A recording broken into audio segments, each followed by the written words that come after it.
Hey guys, I'm Jay-Z, not the Jay-Z, but hopefully this will be just as good. Thanks so much for coming out tonight, and thank you Product School for hosting me. This audience is way, way bigger than I thought it would be, so hopefully this is useful for you guys. So I'm gonna go ahead and get started. That's a picture version of me. So currently I'm a product lead at AirBnB, and I work on the supply side of the business. So I work basically with our hosts and the homes on our platform, and I build products for the hosts there. So first of all, what is a product lead? I think you've heard of PMs and what they do. So like, what does a product lead actually does? So I work with a few different PMs. I manage them and also work to develop them, in addition to a large team of engineers, designers, data scientists, product marketers, and product operations folks to actually ship product and then drive some business goals.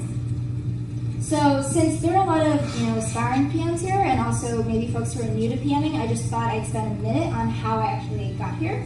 I graduated from Yale with a degree in economics, so actually not a technical background. I worked in consulting. I worked in economic consulting and private equity consulting. And then about 6 years ago, I moved to the Bay Area to work for Pocket Jumps, which is a mobile gaming company. From there, I moved to DropBox, where I worked on the developer APIs. So I really wanted to work on a very technical product, given that I didn't have a technical background. And then I worked as a PM on launching some new collaboration tools for Dropbox.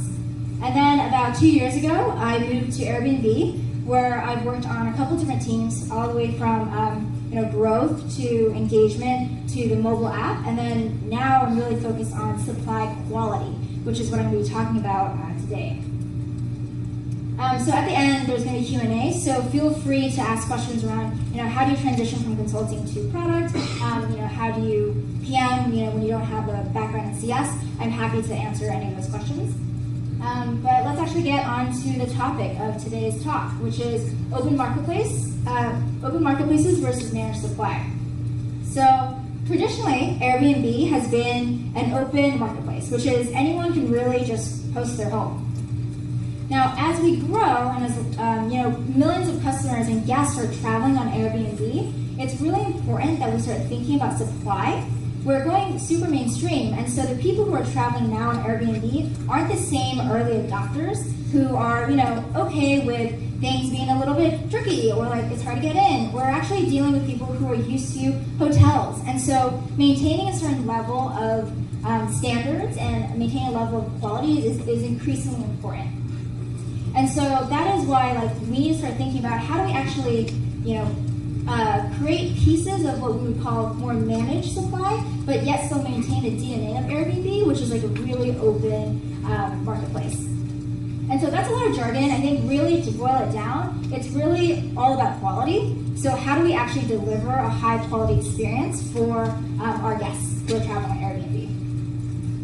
And so it's a common saying at Airbnb that love creates growth and not the other way around. And I think that's true for just a lot of companies, which is first, let's make sure that you are building a product that your users love, and then from that, you will get growth from it.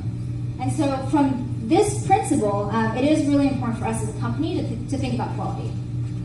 And so since this is a product school, I want to actually break the problem down, which is quality is a very vague concept. When I say growth, I think it's very easy for people to understand, oh, okay, it's about a funnel, it's about making sure that I'm getting people through the funnel. I have DAUs, I have subscribers, I have people paying for my product. But what is quality? And so let's actually walk through that, and that's really what we're going to do today. So what is quality? After we define what quality is, then we can actually say, okay, how do we measure it and know that we're doing the right thing? And then finally, how do we improve it, which then gets us to what is actually our roadmap of what we're going to build. So let's go ahead and start with what is quality. Like I said before, quality is super ambiguous. You're like, what is quality? There's product quality at Airbnb. Product quality is really just making sure that your product is free of bugs. It's a delightful user experience, easy to use, simple. There's service quality, which is true for a lot of companies out there, where it's the quality of the customer support that you're providing, making sure your SLAs are really short, making sure that people, kind of like the Zappos model is what comes to mind as the best example of people feel really loved by the support that they get by your company. And then finally, what's really specific to Airbnb is this concept of trip quality. So what is trip quality? So we're going to talk about that. So trip quality is when the reality of the home and the hospitality that you're getting from your host is actually basically greater than the expectations that you have going into it. So if it's greater, then you're happy. And if it's not, then you're less happy. So really it goes down to this equation, which I think a lot of people know. Happiness is when your reality is greater than your expectations. So when you're trying to bake something that looks like that, and it looks like that, you're like, didn't turn out the way I wanted to, or like this. And so that's what we think about with trip quality, which is, are guests actually satisfied? Are they getting something that they are delighted by, surprised by, and just like fundamentally happy with when it comes to their expectations? Okay, cool. So now let's talk about how do we actually measure trip quality. So trip quality for Airbnb is really unique because of the nature of our product. There is an online piece and there's also an offline piece. So the online part of trip quality is actually pretty easy to measure because we are logging things, we're tracking things. So for example, we can track how quickly a host responds to a guest. We can track how many cancellations there are, how many rejections there are. All those things we believe are detractors to your experience and trip quality, and therefore, we can minimize that and also track that. What's harder is the offline quality piece. So, there's nothing to log, your experience once you enter the home or the interaction you have in person. And so the best thing we have today, and I think a lot of services use this, is this concept of a review system, so ratings. The problem with ratings, though, especially in a marketplace where there's essentially social pressure to be nice, because you just stayed in someone's home. You're not going to be like, oh, that was a 2-star place, kind of gross. So there's social pressure to essentially inflate the ratings that you're getting, or that you're giving. And so what we've really done as a team is we spent a lot of time thinking about this problem. So how do we, first of all, just make sure we're getting as many reviews as possible, because when we have those reviews, we know how trips are going. But also, how do we get that data through other means? And so, yes, there's a review system. We simplified it, improved it, really got that number up to 75%, which is actually really high. And then through other means, such as, can we actually analyze the conversations between the host and the guests to see the sentiment and see if that was a positive exchange? Can we actually look at CX tickets to be like, okay, CX meaning customer support, are there tickets there that indicate like a negative thing happened and needs to be resolved? Surveying people is a really great tool. Thinking about expectations, you actually want to know what were your expectations in the first place before you came in, and then you can say, were your expectations met? So surveying them before a trip and after a trip is something really important that we started doing. And then finally, in the review system itself, instead of just asking you for stars, following up with more details. So, hey, you gave a 4-star rating. Did this place actually exceed, meet, or did not meet your expectations? And those cuts give us a lot more information on what actually happened for the quality of the trip. Okay, great. So now we know what quality is to us at Airbnb. We know how to measure it. And so finally, how do we actually improve it? So let's go back to our equation, which is trip quality, reality minus expectations. So here are some of the things that we can do to actually make this equation positive for Airbnb. On the reality side, we can actually enforce standards. So standards on the platform in terms of what it means to be a good host, what it means to be a good home, and what can actually exist on our platform. We can improve hosting. Hosting is actually really hard. And so whatever we can do to make that easier, to make the exchange better, can actually increase the experience that you have, or make that better for you. And then on the guest expectation side, setting accurate guest expectations through the booking flow, through the search flow, just to make sure that you are actually finding something that's the right match for what you're looking for. And so I'm just going to go and talk about two of these, the standard system and then also improving hosts. So I'll start with the standard system. So what is the standard system? Like I said, it's really important as we're thinking about quality and we're thinking about an open marketplace to actually start enforcing standards and managing it more actively so that we have what we believe are amazing hosts on our platform who are giving great guest experiences. And so what we did is we built a standard system, and we also moved from a really static system to a much more dynamic one. So a year ago, our system essentially was super static and would just suspend people based on a threshold. If you crossed it, you were suspended. If you didn't cross it, you were fine. And we're like, there's a lot more complexity here. We looked at the data and we're like, wow, in France, for example, the reviews are actually, much lower than the global average. They're trickier. We learned things like, if someone is truly improving, it isn't actually fair to just have a single threshold that people are above or below. Like seeing how they're trending is really important. There are things like in a supply-constrained market, somebody just finding a place to stay, even if it, is a 4-star experience as opposed to a 5-star experience, like that actually is really good for the guest. And so all of these variables that we started to understand and weave into our system and make it much more dynamic and just better for both the host and for the guest. And what's really important, I think, about building a system is always starting with your principles. So what do you actually believe your system, what do you want to adhere to when you're building your system? Otherwise, you can actually go really quickly down the slippery slope of this black box that is super machine learned, optimized, and you're like, oh, it does amazing stuff, but then at the end of the day, it's really not understandable to users. And so what was really important to us was to define the principles behind our system. And so we wanted to make sure that it was super understandable to our hosts especially, because we're a community and it's really important that they understand what is happening to them. We wanted to make sure that we had a high degree of confidence in the people that we were taking actions against, because to a lot of our hosts, this is their livelihood, this is their business.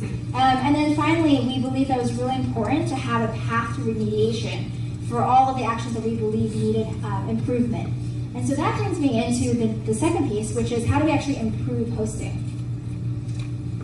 So there's really just 2 drawings on here because it's very simple. It's giving people the tools as well as the education to be able to be great hosts. And these two actually come hand in hand. I think that piece is really important. You can't just have education. I think it's really hard for people to just read something and take it in and change. It's also important to give them tools so that it's easier for them to do something. So I'll give you one example. We looked at the trip issues that are most associated with bad trips. Cleanliness and check-in are some of the bigger trip issues. For check-in, we can actually really use technology to solve that problem. Because if you imagine a world where the host is creating a guide for the guest, that guide gets delivered to the guest via the mobile app. It gets cached, it's offline, so you can actually access it when you're traveling. And then you can actually go through it and then say, oh, okay, this is where the lockbox is, this is exactly the code. I don't have to go download that PDF that I forgot to download over Wi-Fi before Wi-Fi was lost. All of those things are just part of the travel experience. So when you think about, what are the problems today we can use technology to actually solve instead of constantly asking the host to change their behavior and improve. And so these are the things that we're working on, which is really understanding the trip issues, thinking about can we solve it with technology and tools, and then also giving people the information and the education to do better. So that about summarizes kind of a lot of what we're thinking about at Airbnb in terms of quality. And so I'm happy to open it up to questions.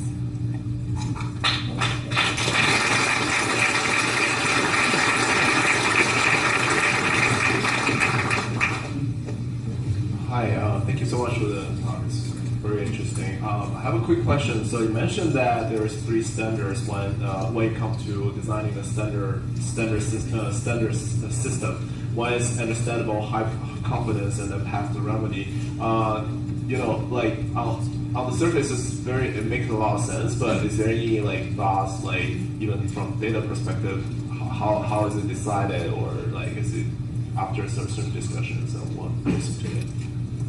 Yeah, so I think this is why the metric conversation is actually really important, because I think it's really important to understand what are we optimizing for, and then you can actually build a system and also the model behind it to really optimize for that thing. So what we really cared about is we defined something called poor home experiences. So everything from a 1 to 2-star trip to certain 3-star trips that where we analyze it and we're like, this is pretty bad.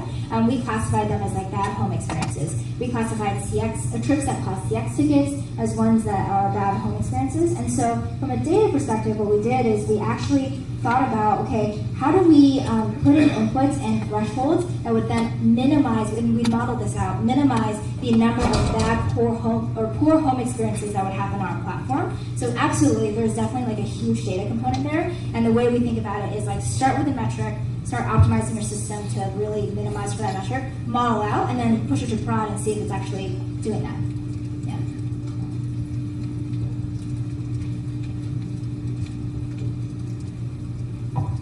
Thank you for your talk. I wonder, when you started, you said the love is what drives the community, and that's something you want to maintain. And I wonder, when you scale up, how do you make sure that that love is still in the host's mind and they're still sharing that love with their guests?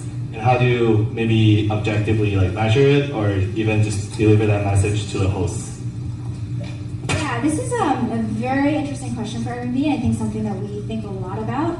I don't think there's actually a very clear answer, and I think it's something that we're going to continue spending years working on, because love is hard to measure, and community is something that is something you should be investing in all the time. So it's not like you find an answer to it and then you do it and you're done, right? So, and community changes as your community grows.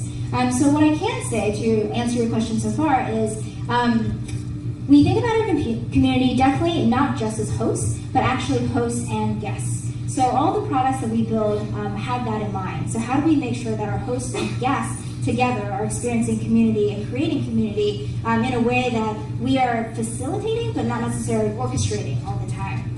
Specifically for hosts, we think about how can we get them to help each other. And so we think about what are the tools we can do, whether it's, again, online or offline, that get them to connect with each other, to mentor each other, and just really foster this sense of, hey, we're all in it together and we want to help each other. And then for the guests, I think that a lot of, Airbnb last year announced trips, and trips, the whole concept is let's broaden the concept of travels to not just the home that you're staying in, but it's all the experiences that come with the travel, right? And so part of that is actually, it's really community-centric, right? It's like we want you to be experiencing these places with these hosts that really understand that community well, and then we also want you as a guest to form a mini guest community with all the guests that are traveling together on the trip. So it's a hard question to answer, but really something we think about a lot, and I think it manifests throughout our product and also just the way we do business. Hi. So I had a question about the thresholds. I'm over here, by the way, so I'm at the back. Got it, okay. So I was curious, and you said that you had a specific threshold that was data-driven that determined whether or not a host would be able to continue to list on Airbnb. Does that vary by market? And do you loosen the restrictions associated with that as you enter a new market? Yeah, that's super interesting. So first of all, does it vary by market? We did actually build market specific standards, especially as a tool for our operations team to experiment with. We want to give them guidelines, but we also believe our operation teams really understand their markets. And so the answer is yes to the market specific ones. Do we loosen it to when we enter a new market? It's kind of funny because when you think about entering a new market, you actually want to tighten those standards because you want to make sure that the inventory, the supply that you have on there is super compelling. And so we've actually, when we go into a new market, we actually typically want to make sure that we have a very high quality bar, and so we may actually go higher than the global standard.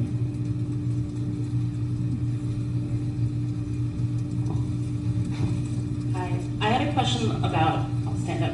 I had a question about the remediation part. So as you scale, how do you actually manage the remediation? What types of things do you do to allow people to get back from it? Because I think that just having a scaling question about that part of it. Yeah. A big piece of why we work on product, I think, is because of the opportunity for us to create scale. Because you can take something that's done operationally, manually, and then put it into the product and you have scale. And so the remediation part is definitely taking the, this goes back to the community question a little bit, which is what have we learned through coaching, mentoring that is actually working, what kind of content, whether it's localized or not. How do we put that into the product so when a host, for example, goes into their dashboard or their stats page, they see that content, they can read it, they can consume it, and it's always accessible as opposed to just via an offline event. So definitely we think about remediation that way, and we actually make sure that the product is really delivering that education, that content. The other thing is we want to make sure remediation is pretty specific to the issue that is happening. So, if you have a specific issue, you could, we're building a system in which the remediation is very targeted. So if you have a check-in issue, let's make sure you adopt the check-in guide. If you have another check-in issue, actually let's go a step further and see what else could you do, whether it's a lockbox, in order to make sure that those problems don't happen, all the way down to removal if this is just something that you're not fixing. I have a question on feature prioritization. What's your process on how you prioritize your features? Yeah, so I think this is why I kind of walk through the framework of like what is quality, like how are we measuring it, and then what are we doing? Because the roadmap piece, essentially feature prioritization, right, is really dependent on what you're trying to accomplish. And so for us, we have to first understand, hey, let's say that we are really focused this year on making sure that there are no bad trips on Airbnb. If that's the case, then the way we prioritize the features is we believe the features that we should do first are the lowest cost things we can do for the highest amount of impact.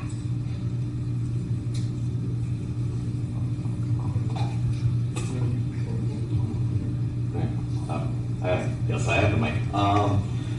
As you move into more managed services, how do you do audience and customer segmentation? Because they're very different travelers, I would imagine, as you get from your early adopters willing to do anything versus the more hotel traveler. How does Airbnb think about segmentation? Yeah, that's a great question. So segmentation, in my mind, we have this thing, and I think this is actually something from Amazon, really, where this concept like two-way doors and one-way doors. And one-way door is something that you go through and you're like, okay, it's really hard for me to go back and make a change once I've made the initial change that I've done, right? And so segmentation is one of those things where we really want to get right when we do it. And so we definitely think about it, but we want to make sure that before we start labeling our entire community, before we start, really branding people and saying, you're good for this, you're not good for this, that we really deeply understand all of the pieces. And so we think about it, and I think you're definitely right that there's this match that needs to happen between the guest and the listing and the host. But I think the answer is we're really working through it. Thank you. You mentioned that you guys changed from a static standard to a dynamic. Does a dynamic standard mean that there's more hand massaging? You have to actually look at it on case-by-case basis versus in static, it's more automatic? No, so in both cases, it would be through the product and automated. I think the idea is like, in a static threshold, you're essentially just looking at a couple of static variables. With a dynamic one, this system actually takes in a bunch of other variables and uses all of that to make a decision. I think what is important, for regardless of what version you have, is that there is a manual review at the end, in which case you go through that review, and then through that review you refine your process and you refine your system. So regardless if it's static or if it's dynamic, we're going to say, hey, we are going to potentially suspend these hosts for these types of behaviors.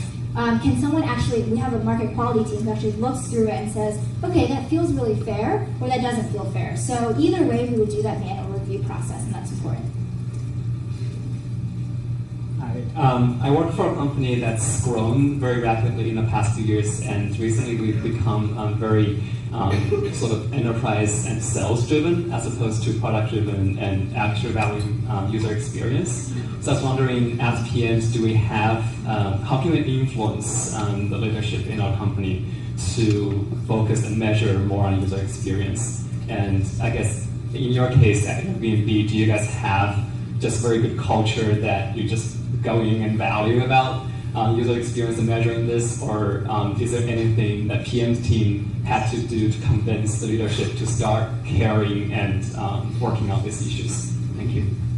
Yeah, that's a great question. So I think that as PMs, it really is our job to be this nexus, right? And to be the people who are really helping bridge communication between teams, especially when there are gaps. And so, if your product team, and when I say product, I mean your designers, your engineers are like, hey, we see a really big gap between what we think is a really great experience versus what we're actually churning out. And then you see your sales team saying, faster, faster, faster, more, more, more, right? Like, I think it's your job as the PM to really figure out, okay, what is the reason that that's happening? Why is it that we're building bad product, or that we're not thinking really thoughtfully about the user experience? And why is the sales team, for example, just pushing on what they're pushing for? And I think often it is really case by case, because at the end of the day, I think a lot of solutions can actually get positive results from both. So in my mind, specifically for a good user experience, I think you might see short-term gains by just building something very quickly and not valuing the user experience, but you're going to lose that in the long term, right? Because people are going to use your product and be like, it doesn't really work, or like, I'm running into these problems, or I found a competitor and they actually value user experience, and so therefore I'm going to switch over to them. And so at the end of the day, I think what I'm trying to say is that all of your incentives really can be and should be aligned. And so it's the role of the PM to really figure out how do we communicate in a way that these parties understand that.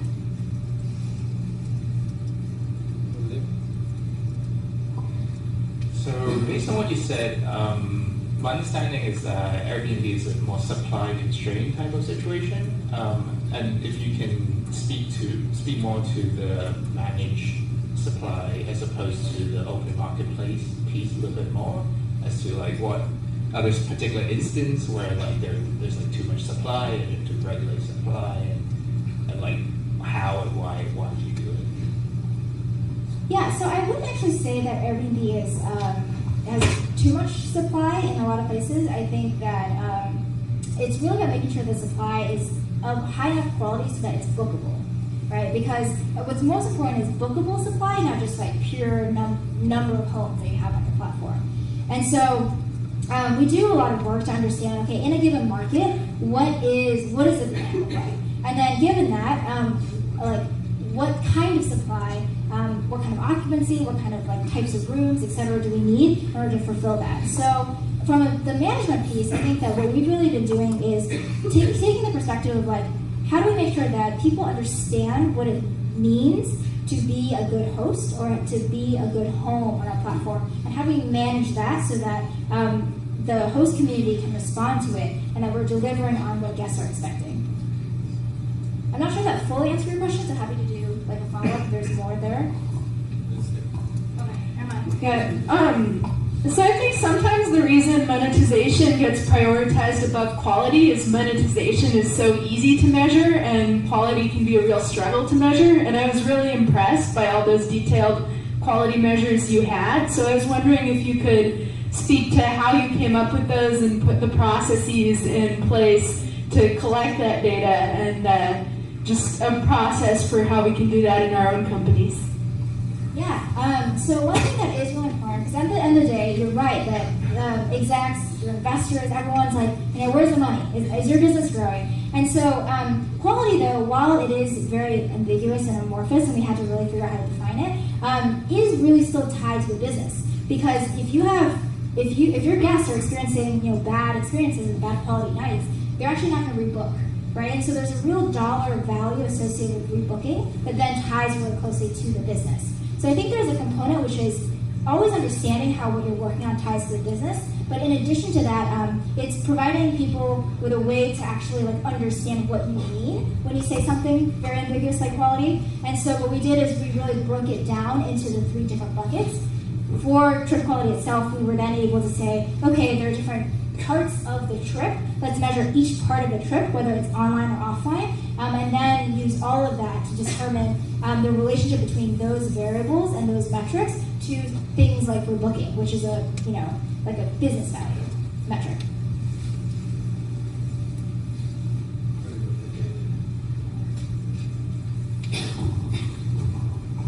Hi. So you have bad trips and you have phenomenal trips.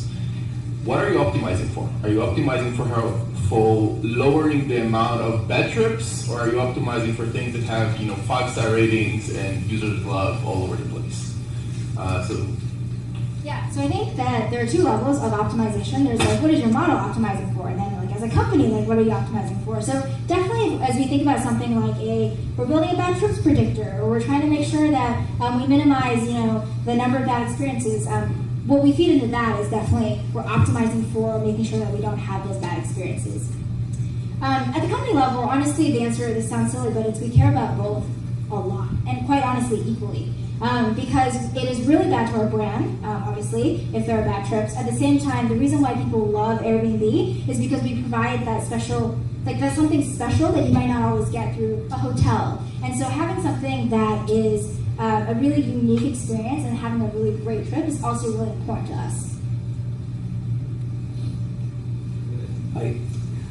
Hi there, sort of a three-part question if it's okay.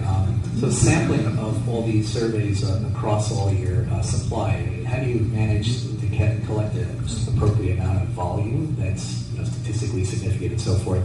And then you mentioned about making it understandable. Can you give an example of how you make the result of a model of the driver analysis of happiness, for example, understandable? Is it like a checklist for the owner? Is it a decision tree?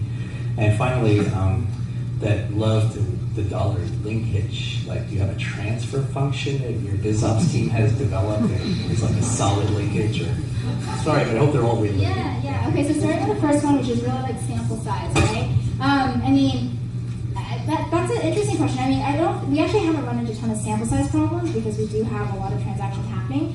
But the problem is, I think Airbnb, more than companies like Uber, et cetera, like we don't have the same amount of frequency on our platform, because if you think about travel, you do it a couple times a year versus like, let's say you're grabbing a cab, right? Like that happens potentially every day. And so we do think about sample size, the N, and the volume, but specifically for us to be able to collect it over for a given host, I think we do typically get enough to be able to say, okay, after these amount of reviews, we have enough confidence that this person is consistently delivering bad experiences, or that with some intervention they can improve. So it is a relevant question. We obviously don't take action on someone when we don't have a correct end to feel confident, and I think that was one of the principles in the system.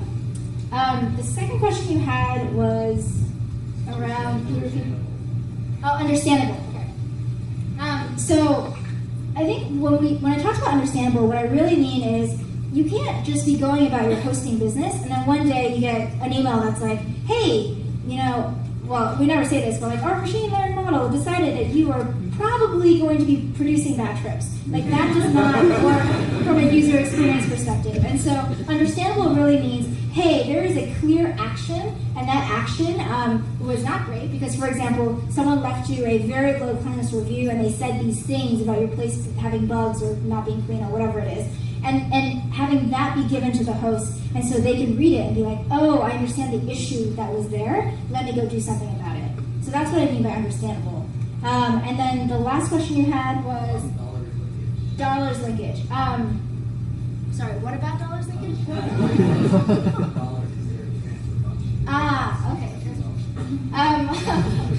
Okay. We have essentially, we roughly know what a 1, 2, 3, or 4-star trip would result in terms of rebooking, and its impact on future rebooking, and so we have that.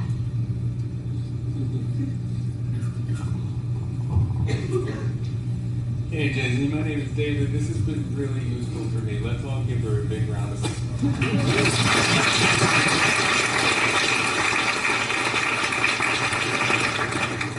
My name is David. I'm here with Pull Everywhere. We are hiring a PM. My question for you, Jay-Z, is how did you socialize the standard system to your team of PMs, engineers, and designers?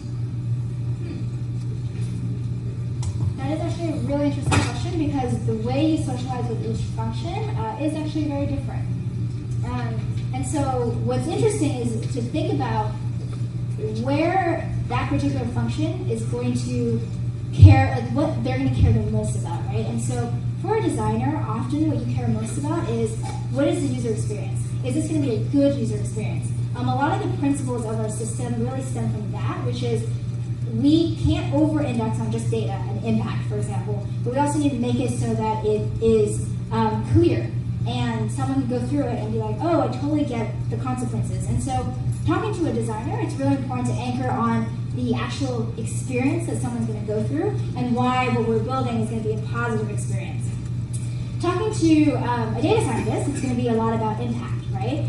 Which is, what actually will happen if we build a system and therefore have a better handle on removing these bad trips and therefore have an impact on the booking, et cetera, et cetera. Like, that's what really makes data scientists go, okay, I see the value here, I'm interested in working on the value.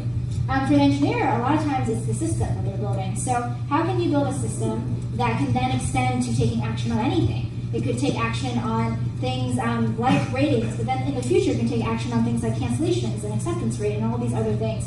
And so it's really thinking about what that particular person, given just kind of what they represent in terms of their function and also their own personality, would really care about when building a system like this. Hi, so the presentation was great about quality experiences, but I'm guessing the input to a lot of those experiences is the information that you're sharing with your customers, so the quality of data.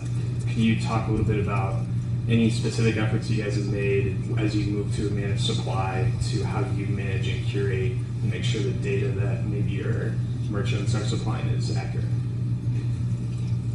The data that our merchants are supplying or that we have to make decisions? The hosts are supplying, excuse me. Interesting. To make sure that they have the right expectations going into their trip. I see. So it is really important to us that we are letting our hosts know how they're doing, and we're using data to inform kind of that, and then they can take that data to say, okay, these are things I need to do differently. So from that angle, we are definitely using data to make sure that our hosts have what they need, the information they need to do the right thing. I think there's another piece in there.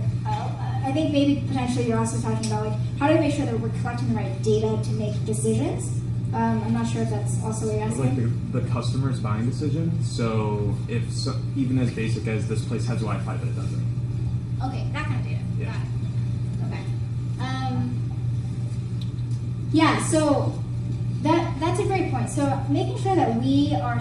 This is actually more on the setting guest expectations piece. Yeah. Which is how do we make sure that we are servicing the right data so that our guests can say, oh, okay, your thing has these things that I need, therefore I'm good to go.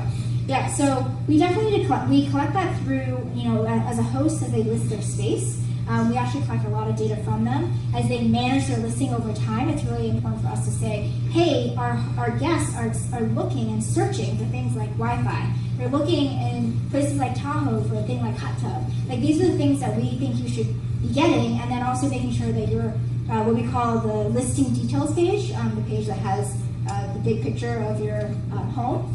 Like all of that page has everything that's accurate and true, right? And has all the data that a guest would want to make a decision. So we do a lot of work on the host side to make sure we're collecting that data from the hosts. The hosts are actually really motivated to give that data because they're like, I want to merchandise my place as best as I can. And so because the incentives are aligned there, actually collecting that data isn't super hard, and we just need to figure out when we surface it so that there isn't information overload on the listing details page so someone can read it quickly, have the right expectations, and go into it.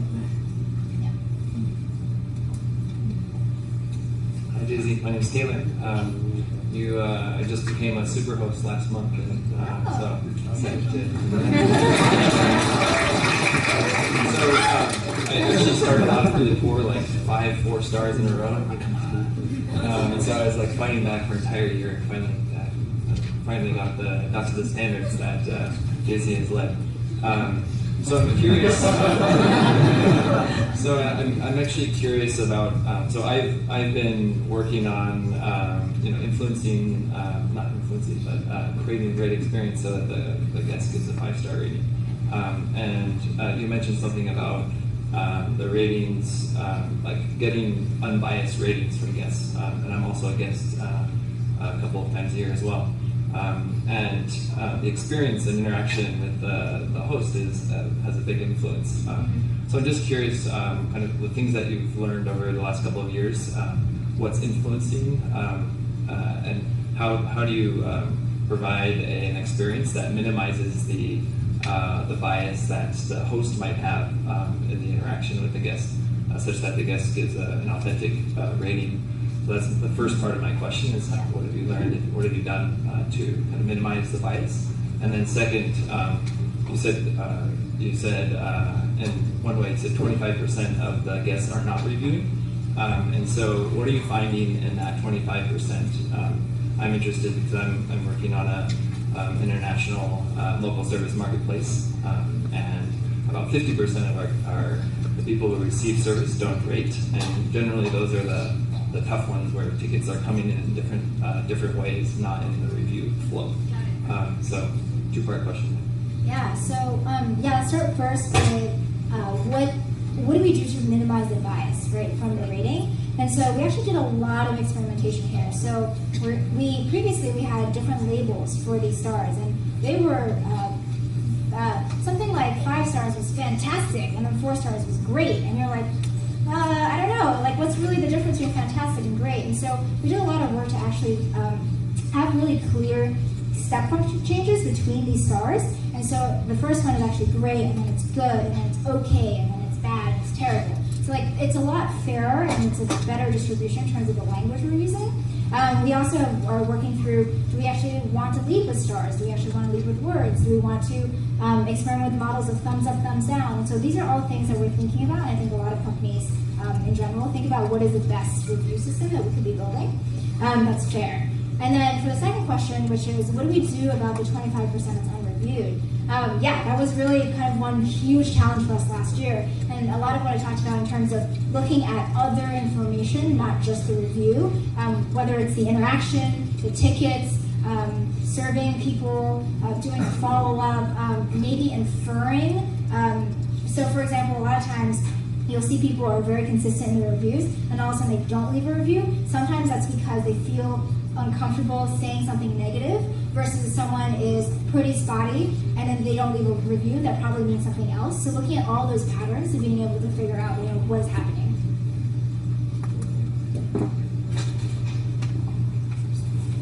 Hi.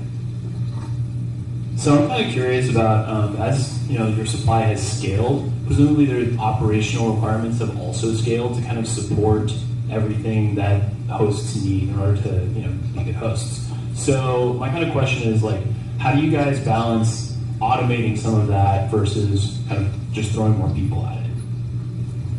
Yeah, so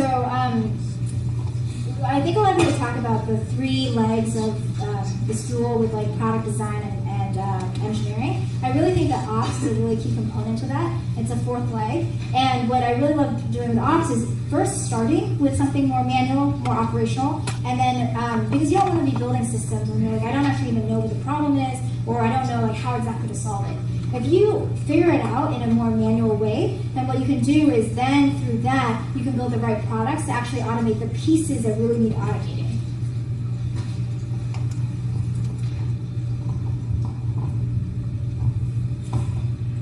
Hi, it was great to hear a little bit about how you set a minimum threshold for quality after you have had some interaction with a host. I'm curious, what do you do at the beginning when you haven't had interaction with hosts? How do you ensure that they meet a minimum bar and prevent the risk that they're going to have a really bad first or second experience? Definitely through onboarding education, that's super important, making sure that people understand as they're onboarding what is expected of them. I do think it is true though, you need a couple, going back to the end question, you need a couple of instances before you can actually make a valid judgment on if someone is going to be a consistent low performer, if someone can change with tools and remediation. And so we will have to wait for certain levels of signal in order to make a better decision. But I think by setting someone up for success, that goes a long way. Hi. How do you coordinate with the demand side of your business to ensure balanced growth and overall marketplace health? So I think one of the things that we do every year is making sure that we are forecasting as best as we can what we think is going to happen to the demand side and also the supply side. We spend a lot of time working closely with guest growth, working with another team called the marketplace team. And the marketplace team is actually really thoughtful of this supply-demand balance because they're working on a lot of conversion experiments to see if they can drive those nights. Hi, thank you so much for your talk. It was super insightful for me. My question more applies to those of us in the room who haven't graduated from college yet. So my name is Cecilia, and I'm still doing my undergraduate degree at UC Berkeley. And you mentioned that you did an economics degree at Yale University and later moved to consulting. It wasn't later until you went into more of the business and tech interdisciplinary side when you decided to do something like product management. And I'm just really curious about how you went from a non-STEM degree to a very technical position. And if you were to look back, would you have ever done another degree such as computer science or industrial engineering that you think you might have prepared you more for this? Because I'm also struggling to decide my major, and someone told me like, it doesn't matter like what you do, so I just want to hear your experience. Great question. First of all, how did I transition from working kind of basically in consulting, basically not product, into product? So for me, when I worked in consulting, I was really interested in what I did, but I didn't feel fulfilled in the fact that I felt like I was always advising as opposed to actually building. And so I made the decision to really move into product from consulting because of that, because I wanted to actually be part of the building process. What I did is I actually went to a company where I could actually leverage my analytical and econ skill set. So mobile gaming, I'm not sure how many of you guys are familiar with that, but it's super data driven, especially social mobile gaming, where you're building for these people where you're like, I don't know what you're thinking, but how could you possibly spend $10,000 on this thing? It's not even real. And so for me, it was like, if I could use my basic data background to be able to understand also economics. Like in economics, you learn, what is the psychology and like building almost like a mini economy within your game. I was using the skills I already had, but then I was doing it in a way where I could pick up and learn some of the skills I didn't. So for example, game design. Never knew anything about that before Pocket Jumps. And so that was essentially how I transitioned, with the desire really to be building as opposed to advising. And then your question about the major.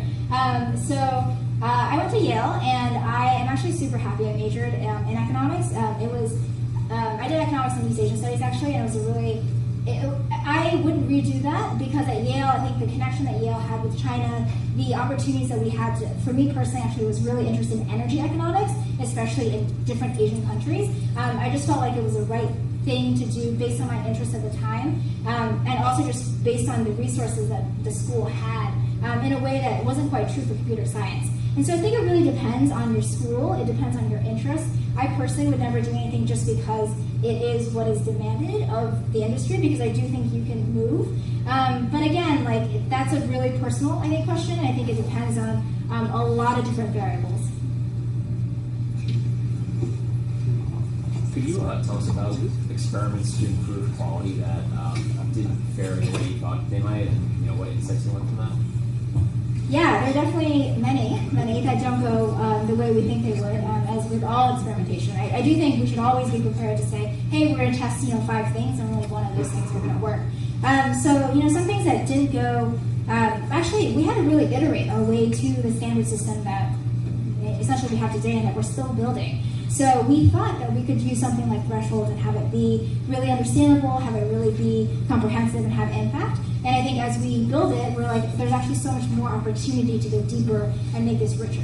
I think we thought we could do certain things to set guest expectations, whether it was calling out certain tag words that were repeated frequently, whether it was about highlighting negative reviews versus positive reviews that potentially had a higher impact on our nights, where we're like, we probably don't want to do that and we want to roll that back. And so there are a lot of experiments, I think, on both the host side and the guest side that we've run as a team that didn't pan out the way we thought they would, and so we scaled them back, or rolled them back. Hey, JZ, over here. Hi, kind of going back more to early days, Airbnb, when you guys were trying to define product market fit. How did you guys define your North Star metric? I'm hypothesizing this is probably bookings today, but why did you land on bookings as opposed to, let's say, when that actual the guest actually showed up on the premise of that house that they're renting? Yeah, company metrics are a hard topic, and I think that a lot of companies go through lots of iterations before they find a metric that really work for them. I think in general, when you think about metrics, it is really important that you have some confidence in them, and that they're pretty easily trackable, they're measurable. And so specifically to your question of why bookings over showing up at the door, we didn't there wasn't that big of a delta between bookings. The cancellation rate wasn't so high where we're like, wow, we really need to be conscious of how many people are actually showing up at the door. And I think, as a company, we always are working on what are the right metrics. Moving from just one to, a suite that we actually care about, including things like quality, et cetera, is something that, we should, I think as a company evolves, they will start doing because they'll realize that there are a lot of components that they actually care about. So I get 3 more questions, and it's going to be here, there, and there. Sorry. Hi, Jiaona. Thank you so much for sharing. I'm also a Yale University, so good to see you here. So question, what experiences did you have that made you a successful product manager, and what made you a successful product lead? Especially at Airbnb, I guess. Yeah, thank you. I'll talk through just what I think was really important for me in my growth as a PM. And this kind of goes back to the question I answered earlier a little bit, and it continues forward. So to me, I really wanted to, at each company, essentially work on pieces where I was like, hey, I want to train you the best when it comes to that particular thing. So at Pocket Gems, I wanted to build as quickly as possible. We were shipping literally weekly brand new builds. At Dropbox, I was like, I don't have a technical background. I really want to work on something that's super technical at a company where how well this product works from an engineering perspective really makes or breaks how good this product is.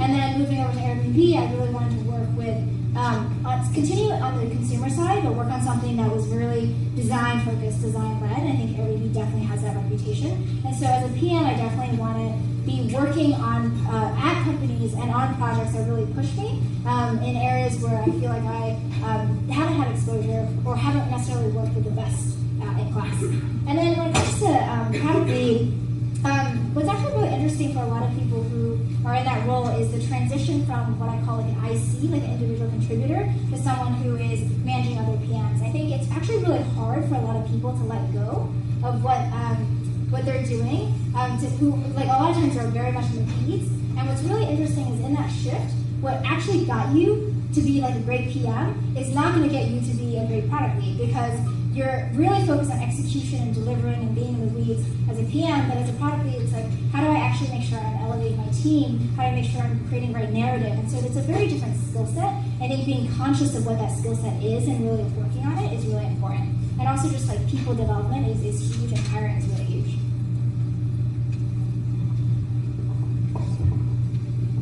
Hi, thank you so much for the talk, Jay-Z.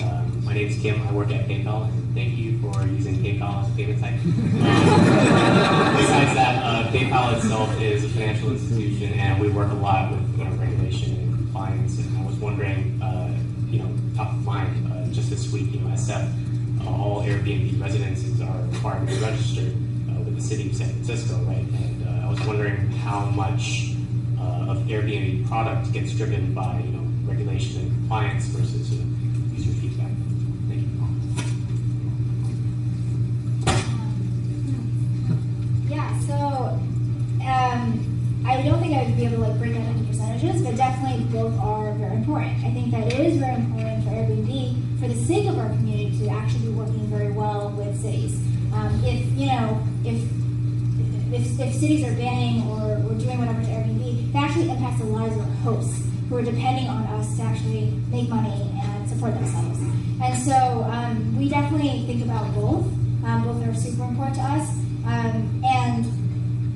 I think often this goes, I think there's another question, which is like, a lot of times the best solution actually takes both into consideration and does it in a way that you're not essentially picking one over the other, so in such a black and white way.